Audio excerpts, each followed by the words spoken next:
নমস্কার বন্ধুরা, তিলোত্তমা ঘরকন্যা একটি ব্লগে আপনাদের স্বাগত জানাই। আজকে আমি একটা দুর্দান্ত স্বাদের রেসিপি নিয়ে চলে এসেছি। রেসিপিটা হলো সিল্কি গ্রেভি চিকেন। এই সিল্কি গ্রেভি চিকেনও বলতে পারেন কিংবা মিল্কি গ্রেভি চিকেনও বলতে পারেন, যেহেতু সম্পূর্ণ রান্নাটা দুধ দেওয়া হবে। তো দেখতে একদম সিল্কের মতো, আবার খেতেও দুর্দান্ত স্বাদের হয়। তো এই কারণে 1 কেজি আমি চিকেন নিয়ে নিয়েছি, কাজু কিশমিশ ভিজিয়ে রেখেছি, ওদিকে আদা রসুন শুকনো লঙ্কা একটু জলে ভিজিয়ে রেখে দিয়েছি, আদা রসুন কেটে রেখেছি, ওটা পেস্ট করে নেব, আর ধনেপাতা কুচি। এইবারে একে একে মশলাটা আমি করে নেব। এই যে শুকনো লঙ্কা ভিজিয়ে রেখেছিলাম, আদা রসুন আর শুকনো লঙ্কাটা ভালো করে বেটে নেব। শুকনো লঙ্কাটা ভিজিয়ে রাখলে কি হয়, বেশ জিনিসটা নরম হয় আর বাটতেও সুবিধা হয়, আর বাটার পরে বেশ পেস্টটা দেখতেও ভালো হয়। আর একটু গোটা গরম মশলা, এলাচ, দারচিনি, লবঙ্গ একবার ওই আদা রসুন পেস্টের মধ্যে ওর মধ্যে দিয়েই পেস্ট করে নেব আমি, তাহলে কি গন্ধটা ভীষণ ভালো হয়। আর এদিকে কাজু কিশমিশের সঙ্গে একটু সাদা তিল আর একটু চালমগজ ভালো করে আমি বেটে নেব। আর ওদিকে ধনেপাতা কুচি রেখে দিয়েছি।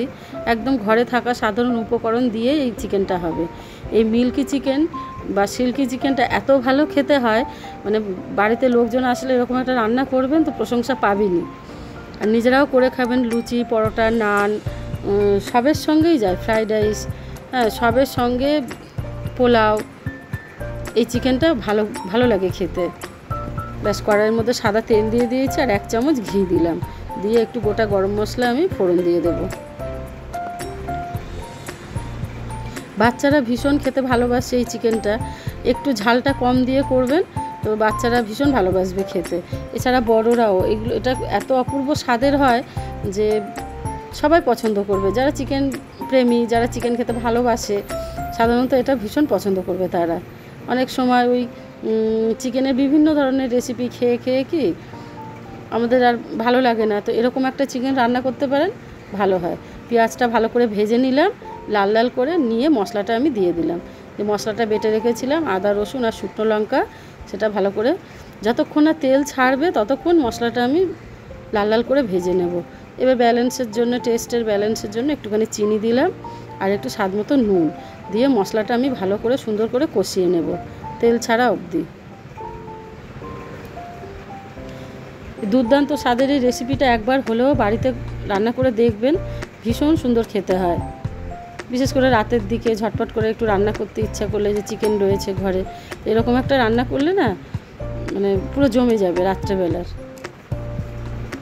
ব্যাস চিকেনগুলো দিয়ে দিলাম, মশলা আমার তেল ছেড়েই গেছে, ভালো করে চিকেনটা আমি কষিয়ে নেব। এই চিকেনটায় কোনো জল পড়বে না, যেহেতু মিল্কি চিকেন, তাই দুধ দিয়েই এই পুরো রান্নাটা হবে। অল্প দুধ কিন্তু যে বেশি লাগবে তাও নয়, অল্প পরিমাণ দুধ দিলেই হবে। দুধটা শুধু ফুল ক্রিম বেস হলেই হবে। হয়ে গেছে, একদম মিডিয়াম আছে রেখে দিয়েছি। চিকেনের গায়ে থেকে যে জলটা ছাড়বে, এই জলটার মধ্যেই কষাতে হবে সমানে। ভালো করে কষিয়ে কষিয়ে যখন তেল ছেড়ে আসবে, তখন আমি দুধটা ঢেলে দেবো এর মধ্যে। ব্যাস কষানো হয়ে গেছে আমার, মোটামুটি মিনিট 20 মতন আমি কষিয়েছি। তারপরে 1 কাপ ফুল ক্রিম দুধ আমি এর মধ্যে ঢেলে দিলাম, দিয়ে ভালো করে চাপা দিয়ে দেব। এই দুধটা, এর মধ্যে কোনো টমেটো পড়েনি, আপনারা হয়তো খেয়াল করেছেন। টমেটো দিলে অনেক সময় দুধটাকে ফাটিয়ে দেওয়ার সম্ভাবনা থাকে, তো এই কারণে টক জাতীয় কোনো কিছু আমি কিন্তু দিইনি, কিংবা চিকেনটার মধ্যেও কিন্তু লেবু দিয়েও মিশিয়ে রাখিনি, যদি দুধটা কেটে যায় সেই জন্য দিইনি। আর সাদা তিল, কাজু কিশমিশ, চালমগজ যে বেটে রেখেছিলাম, সেইটাকেও দিয়ে দিলাম। আর দিলাম একটুখানি কসুরি মেথি, আর দেবো ধনেপাতা কুচি।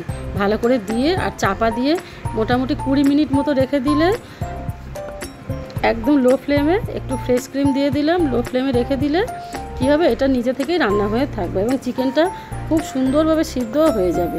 একবার হলেও রান্নাটা করে দেখবেন, অপূর্ব স্বাদের এই চিকেন, খেতে ভীষণ ভালো হয়। ব্যাস কতটা জল ছেড়েছে দেখেছেন, মনে হচ্ছে যেন জল দিয়েছি, কিন্তু জল আমি 1 ফোঁটাও দিইনি জানেন। এই যেইটুখানি দুধ দিয়েছি, চিকেনের গায়ে থেকে যে জলটা বেরিয়েছে, ওই সেই জলটায়, এই জলটা টেনে যাবে। একটু ঠান্ডা হলেই এই জলটা পুরো বসে যাবে, গিয়ে গায়ে মাখা মাখা চিকেনটা হয়ে যাবে। তো আজকের আমার রান্নাটা হয়ে গেছে, একবার হলেও বাড়িতে বানাবেন দুর্দান্ত স্বাদের এই চিকেন রেসিপিটা। তাহলে আজকের মতো ভিডিওটা এখানেই শেষ করছি। সবাই ভালো থাকবেন, আর কে কোথা থেকে দেখছেন অবশ্যই কমেন্ট করে জানাবেন, তাহলে আমারও একটু বুঝতে সুবিধা হয় যে আপনারা দেখছেন কি না। আর একবার হলেও বানাবেন চিকেনটা। ভিডিওটা কোথাও গিয়ে যদি ভালো লেগে থাকে তো একটা লাইক করে দেবেন, আর ইউটিউব থেকে দেখলে অবশ্যই সাবস্ক্রাইব করে পাশে থাকবেন, পাশে থাকা বেল আইকনটা প্রেস করে দেবেন।